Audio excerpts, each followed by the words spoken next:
రీసెంట్గా కోర్టు వచ్చేసి తీర్పు ఇచ్చింది కదా, ఆ తీర్పులో అమృతకి కానీ లేకుంటే ప్రణయ్ వాళ్ళ ఫ్యామిలీ మెంబర్స్ కానీ న్యాయం జరిగిందంటారా? న్యాయం జరిగినట్టే అనిపిస్తుంది కదా. వాళ్ళకి శిక్షలు పడిపోయాయి. న్యాయం జరిగిందా లేకపోతే తప్పు చేసిన వాళ్ళకి శిక్ష పడింది? ఇప్పుడు తప్పు చేసింది ఎవరు? సుభాష్ వర్మ అమృత వాళ్ళ తండ్రి. ఇప్పుడు సుపారీ ఇచ్చింది ఎవరు? వాళ్ళ తండ్రి. ఆయనే లేడు. వీళ్ళని పక్క వాళ్ళని తీసుకెళ్ళి బలి చేస్తే ఎట్లా? వాస్తవంగా అమృత తండ్రి నిజంగా చాలా గొప్పోడబ్బా.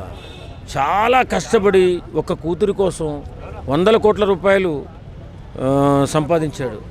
ఎంతో ప్రేమగా చూసుకోవాలనుకున్నాడు. సడన్గా ఆమె 9th క్లాస్ నుంచే అతన్ని ప్రేమించి, అది ఒక తండ్రిగా నేనేం చెప్తానంటే, ఇప్పుడు మీరు మీ భవిష్యత్తు పూర్తి చదువు అయిపోయిన తర్వాత ఎలా, ఇప్పుడు అది దళితుడిని ప్రేమించావా లేకపోతే ఇంకొకరిని ప్రేమించావా పక్కన పెడితే, నువ్వు చేసిన దానికి నీ కుటుంబం మొత్తం నాశనం అయిపోయింది.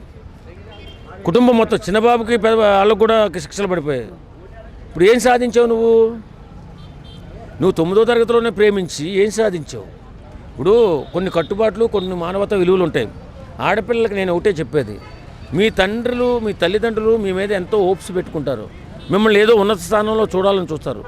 మధ్యలో మీలాంటి వాళ్ళు చేసి కుటుంబం మొత్తం నాశనం అయిపోయేలాగా, అన్నదమ్ములు కూడా చచ్చిపోయేలాగా కొంతమంది ప్రవర్తన చేస్తున్నారు.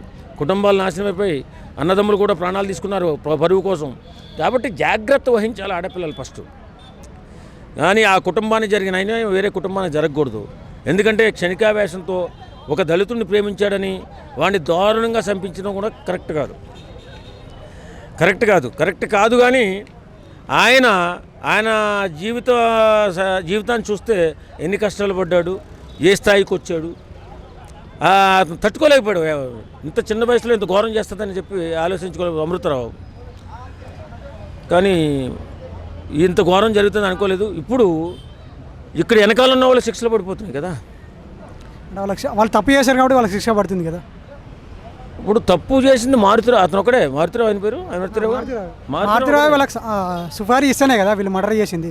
మర్డర్ చేసిన వాళ్ళు కాదు నేనేది. మారుతిరావు తమ్ముడు కూడా శిక్ష పడింది కదా. ఆయన కూడా అందులో హస్తం ఉంది కదా. ఏ హస్తం ఉన్నా కుటుంబం అయితే నాశనం అయిపోయిందిగా దీనివల్లే కదా. అసలు ఇదే లేకపోతే అలా కుటుంబం నాశనం అయ్యేది కాదు కదా. వీళ్ళు ఇష్టం వచ్చినట్టు చిన్న వయసులో ఏం తెలియక ఎవడో ప్రేమిస్తున్నాడంటే వెళ్ళిపోవడం, కుటుంబ పరువు తీసేయడం, కుటుంబం నాశనం చేసేయడం, ఇలాంటివి కొంతమంది ఆడపిల్లలు చేస్తున్నారు. ఇది కరెక్ట్ కాదు. ఎందుకంటే నీకు జరిగింది అన్యాయమే కాదు అట్లా. కానీ నీవు చేసిన చేష్టం వల్ల ఇన్ని పరిణామాలు జరిగాయి, ఇన్ని ప్రమాదాలు జరిగాయి, కుటుంబం నాశనం అయిపోయింది, ఎవరికీ మనశ్శాంతి లేకుండా పోయింది. నువ్వు మాత్రం హాయిగా ఉన్నావు, నువ్వు మాత్రం ప్రచారాలు చేసుకుంటూ బాగానే ఉన్నావు. ఇప్పుడు చనిపోయాడు నీ భర్త, చంపేశారు నీ భర్తని, మరి నువ్వెలా ఉండాలి?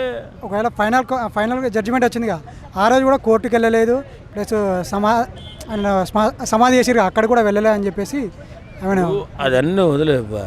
నీ ప్రవర్తన ఈవేళ ఎలా ఉంది, ఆ వేళ ఎలా ఉంది, ఎంత ఘోరంగా కుటుంబాన్ని నాశనం చేసావో ఇప్పటికైనా ఆలోచించుకోవాలి అమృత. కానీ చాలా ఘోరం జరిగిపోయింది ఆ కుటుంబాన్ని. ఈ పిల్ల వచ్చి పుట్టి ఆ కుటుంబాన్ని సర్వనాశనం చేసేసింది. ఓకే, ఎవరిది తప్పంటారు? వాళ్ళ అమృత వాళ్ళ డాడీదా అమృతదా? వాళ్ళది తప్పే, దీనిది తప్పే, అమృతది తప్పే, అలా చంపించడం వాళ్ళది తప్పే. అతను ఓపిక పట్టినా ఈ ఫ్యామిలీ బాగుండేది, ఇది ఓపిక పట్టినా వాళ్ళ ఫ్యామిలీ బాగుండేది. ఓపిక ఇద్దరు పట్టలేదు కాబట్టి ఇద్దరు నాశనం అయిపోయారు. ఇప్పుడు లోకల్ కోర్టులో వచ్చిన న్యూస్ కాబట్టి, ఇది అంటే లోకల్ కోర్టులో వచ్చిన తీర్పు కాబట్టి వాళ్ళు నెక్స్ట్ హైకోర్టుకి వెళ్తారు, హైకోర్టు నుంచి సుప్రీంకోర్టుకి వెళ్తారు, సుప్రీంకోర్టు నుంచి ప్రెసిడెంట్ దగ్గరికి వెళ్తారు. ఇది లెవెల్స్. అంటే ఎవరికి ఉరిశిక్ష పడిన వాళ్ళకి, ఉరిశిక్ష పడిన ఎవరు A2 క్యాండిడేట్ ఉన్నాడో ఆయనకి అనమాట. ఆయన ఆల్రెడీ వాళ్ళు వేరే కేసులో కూడా ఆయన మీద కేసులు ఉన్నాయి కాబట్టి సో వాళ్ళు వెళ్తారు. వెళ్ళాక అక్కడ సుప్రీంకోర్టులోని ప్రెసిడెంట్ లెవెల్లో కూడా ఆయనకి ఏంటది క్షమాభిక్ష రాకపోతే అప్పుడు వాళ్ళ పేరెంట్స్కి కానీ, అది వాళ్ళ ఫ్యామిలీ మెంబర్స్ కానీ, అది ప్రణయ్ వాళ్ళ ఫ్యామిలీ మెంబర్స్ కానీ, అమృతకి కానీ న్యాయం జరిగినట్టు. ఇంకా లెవెల్స్ ఉన్నాయి కదా. ఇది లోకల్ కోర్టులోనే జరిగింది కదా. ముందు ఖచ్చితంగా వాళ్ళు హైకోర్టుకి వెళ్తారు, తర్వాత సుప్రీంకోర్టుకి వెళ్తారు. ఎందుకంటే మన లాలో లూప్ హోల్స్ ఉన్నాయి కాబట్టి. అది కూడా ఇదైతే మనకి ఏంటది ప్రెసిడెంట్ లెవెల్ దగ్గర కూడా వెళ్తారు కాబట్టి అక్కడ కూడా జరిగాక అప్పుడు ఆలోచించారు. ప్రస్తుతానికి అయితే ఊరట కలిగించినట్టే, న్యాయం ఉన్నట్టు వాళ్ళకి పేరెంట్స్కి కానీ అమృతకి కానీ కొద్దిగా ఊరట కలిగించినట్టే అని నాకు అనిపిస్తుంది. కాకపోతే ఇది అప్పుడైతే వెళ్ళిపోయే కేసు కాదు. లోకల్ కోర్టులో తీర్పిచ్చినంత మాత్రాన అది అమలైపోయే వెంటనే అమలు చేసేది కూడా కాదు కదా. సో వెయిట్ చేయాలి. ప్రస్తుతానికి అయితే ఊరట ఇచ్చినట్టే ఇంకా. అన్న ఇప్పుడు దాంట్లో వచ్చేసి 1600 ఆధారాలు ఉన్నాయి కదా, అయినా సరే హైకోర్టుకి వెళ్తారంటారా? ఖచ్చితంగా వెళ్తారు, ఖచ్చితంగా వెళ్తారు, వెళ్ళకూడదని లేదు కదా. అంటే 1600 ఆధారాలు ఉన్నాయి కదా, ఆధారాలు సో అయినా ఉన్నాయి. కానీ దానికి వేరే వాళ్ళ తరపున వాళ్ళు కేసు వేసిన వాళ్ళు వాదిస్తారు, వాళ్ళకి మేము వెళ్తామని చెప్తారు. ఇప్పుడు నా దగ్గర ఒక పాయింట్ ఉందనుకోండి, 1600 పాయింట్లకు కూడా ఇప్పుడు నేను వాదించే ఒక స్ట్రాంగ్ పాయింట్ ఉందనుకోండి, ఆ పాయింట్ పెట్టుకుని హైకోర్టుకి వెళ్ళొచ్చు. ఇప్పుడు నేను హైకోర్టులో నేనే అంటే ఇప్పుడు ఇప్పుడు ఎవరైతే మర్డర్ చేసినా నాకు తగినట్టు న్యాయం జరగలేదు లోకల్ కోర్టులో, నాకు తగినట్టు ఎవరు వాదించలేదు సరిగ్గా, నాకు హైకోర్టు లాయర్స్ కావాలి, ఈ కేసు హైకోర్టుకి వెళ్ళని ఆయన వేస్తే మన ఇండియన్ రూల్స్ ప్రకారము మనది డెమోక్రటిక్ కంట్రీ కాబట్టి ఖచ్చితంగా ఆయనకి ఈ దేశం మోడే కాబట్టి ఆయనకి ఈవెన్ ఖైదీ అయినా కానీ ఆయనకంటూ స్వేచ్ఛ ఉంది కాబట్టి ఆయన ఖచ్చితంగా అది అవకాశం ఇస్తారు హైకోర్టు తీసుకెళ్ళడానికి. హైకోర్టులో కొన్ని ఆయనకి న్యాయం జరగట్లేదు, ఆయన న్యాయం జరగదు ఆయన ఫీల్ అయితే ఖైదీకి కూడా వాయిస్కి ఇంపార్టెంట్ ఉంది కాబట్టి అలా వెళ్ళడం జరుగుతుంది. వెళ్ళకూడదని ఏం లేదు, ఇది ఇక్కడితో తేలిపోయేది కాదని నేను అనుకుంటున్నాను. అది అలాగే ఇప్పుడు వచ్చేసి అమృత గారు వచ్చేసి ఫైనల్ జడ్జిమెంట్ రోజు వచ్చేసి కోర్టుకి రాలేదు అండ్ ప్రణయ్ సమాధి దగ్గర కూడా వెళ్ళలేదు అని చెప్పేసి వార్తలు వస్తున్నాయి. సో అంటే ఎందుకు వెళ్ళలేదంటారు? నాకు తెలియదండి, ఎందుకు వెళ్ళలేదని నాకేం తెలుసు, అంటే వాళ్ళ పర్సనల్ ఇష్యూ కదా అది ఆవిడ ఎందుకు వెళ్ళలేదని విషయం అయితే నాకు తెలీదు.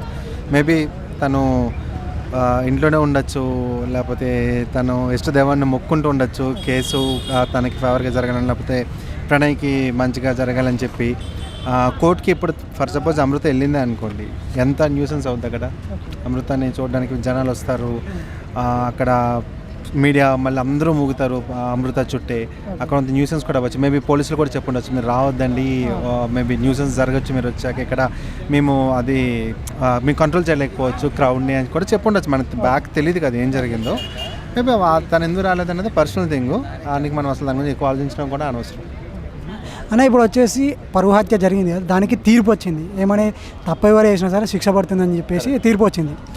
ఈ కాడ నుంచి అయినా పరువు హత్యలు చేయడం మానేస్తారంటారా? పరువు హత్యలు చెయ్యకూడదని అనుకుంటున్నాము, జరగకూడదు కూడా. పరువు హత్య అనేది చాలా తప్పు, అది ఖచ్చితంగా అది ఎక్కడైనా కానీ ఖండించాల్సిన విషయమే. కాకపోతే మనం అమృత ప్రణయ్ కేసు జరిగిన తర్వాత అది మన తెలుగు రాష్ట్రాల్లో జరిగింది కాబట్టి, ముఖ్యంగా తెలంగాణలో జరిగింది కాబట్టి మనం ఎక్కువ మాట్లాడుతున్నాము. మనం దేశవ్యాప్తంగా చూసుకున్నట్టే దేశవ్యాప్తంగా రోజు కుల హత్యలు లేకపోతే మనకి పరువు హత్యలు జరుగుతూనే ఉన్నాయి. అది కొత్తగా అంటే అమృత ప్రణయ్ ఇప్పుడు పాతగా అయిపోయింది కేసు, మళ్ళీ ఇప్పుడు ఎందుకు బయటకు వచ్చిందంటే తీర్పు వల్ల బయటకు వచ్చింది. కానీ రోజు మన దేశంలో మీరు ఉత్తర భారతదేశం వైపు వెళ్తే విపరీతంగా జరుగుతూనే ఉంటాయి. ఇవి ఎక్కువ, మన సౌత్ ఇండియాలో తక్కువ, కానీ ఉత్తర భారతదేశంలో మీకు మధ్యప్రదేశ్లో కానీ మహారాష్ట్రలో కానీ ఉత్తరప్రదేశ్లో ముఖ్యంగా ఎక్కువ పరువు హత్యలు లేకపోతే ఈ కుల హత్యలు జరుగుతూనే ఉంటాయి. అది జరగకూడదు, జనాలు ఎడ్యుకేట్ అవ్వాలి, కులాల విషయంలోనే మతాల విషయంలోనే ఎడ్యుకేట్ అవ్వాలి. దాని గురించి ప్రభుత్వం కూడా ప్రయత్నిస్తుంది అనుకుంటున్నాను. కాకపోతే దీని గురించి ఇప్పుడు మీలాంటి నాలాంటి మాట్లాడే కంటే ప్రభుత్వం మాట్లాడాలి స్ట్రాంగ్గా. గవర్నమెంట్ ఎవరైతే రూలింగ్ గవర్నమెంట్ కానీ లేకపోతే అపోజిషన్ కానీ పరువు హత్యల గురించి కుల హత్యల గురించి వాళ్ళు స్ట్రాంగ్గా వాయిస్ కానీ మాట్లాడితే అసెంబ్లీస్లో కానీ, ఇప్పుడు తెలంగాణ జరుగుతున్నాయి కదా ఇప్పుడు అసెంబ్లీ మీటింగ్స్, సో అసెంబ్లీలో కానీ రేవంత్ రెడ్డి గారు లాంటిలో లేకపోతే కేసీఆర్ గారు లాంటిలో కేటీఆర్ లాంటిలో దీని గురించి పరువు హత్యల గురించి కుల హత్యల గురించి కానీ స్ట్రాంగ్గా వాయిస్ వినిపించారనుకోండి, ఇప్పుడు నేను ఇక్కడ కృష్ణకాంత్ పార్క్ బయట కూర్చొని నేను నా మాట కంటే వాళ్ళ మాట ఇంక స్ట్రాంగ్గా వినిపిస్తుంది. వాళ్ళ దగ్గర నుంచి అది జరగాలి, ఆగడానికి ఏం జరగాలి, ఏం చేయాలి. కానీ ఇంకోసారి అంటే జరిగితే దానికి ఇప్పుడు పోక్సో చట్టం కింద ఎలాంటి స్ట్రాంగ్ మనకి ఉన్నాయో అలాంటి సెక్షన్స్ అనేవి స్ట్రాంగ్ చేయాలి కుల హత్యలకు కానీ లేకపోతే వీటి గురించి. ఎందుకంటే అమృత అనేది మన పాతదన్న కేసు, మొన్న కానిస్టేబుల్ని చంపిలే, ఇవి జరుగుతూనే ఉన్నాయి. కానీ జరగకుండా ఉండడానికి అయితే స్ట్రాంగ్ చట్టాలు తీసుకోవాలి, పాక్సో లాంటి స్ట్రాంగ్ చట్టాలు తీసుకోవాలి ఖచ్చితంగా. సో దాని నుంచి ఆ జ్ఞాపకం నుంచి కొంచెం బయటికి రావాలంటే ఎట్లాంటి సపోర్ట్ ఉండాలి వాళ్ళకి? నాకు తెలిసి తను బయటికి రాలేదండి, ఎందుకంటే తన లైఫ్ కదా. ఇప్పుడు తను ఎంతో ఇష్టంతోనూ హ్యాపీగా లైఫ్ గడుపుదామని చెప్పి ఒక అబ్బాయిని ఇష్టపడి పెళ్లి చేసుకుంది. వెరీ బిగినింగే, ఇప్పుడు వాళ్ళకి పెళ్ళే 10 సంవత్సరాలు 15 సంవత్సరాలు 20 సంవత్సరాలు అయ్యాక ఆయన మర్డర్ అవ్వలేదు. వెరీ బిగినింగ్ డేస్ అంటే ఇప్పుడు చూడండి, పెళ్ళి అయిన సంవత్సరం 2 సంవత్సరాలు చాలా హ్యాపీ డేస్ ఉంటాయి వాళ్ళకి బాగా. ఆ టైంలోనే చంపేశారండి. చంపేసిన తర్వాత అదేదో సైలెంట్గా జరిగిపోయిన మర్డర్ కాదు, అది నీకు పబ్లిక్లో జరిగింది, at the same time sensational అయిపోయింది స్టేట్లో. సో అది అమృతకు మాత్రం అది జీవితంతో అది పెద్ద దెబ్బే. అది తను మర్చిపోతుంది. అఫ్కోర్స్ లైఫ్ కాబట్టి లైఫ్లో ముందుకు వెళ్ళాలి కాబట్టి తను తన లైఫ్ని చూసుకుంటూ తను ఎర్న్ చేసుకుంటుంది. తన యూట్యూబ్ ఛానల్ కూడా పెట్టినట్టుంది కదా, సో తను ఎర్న్ చేసుకుంటుంది. తను ఇంకేం చేస్తుందో నాకు తెలియదు.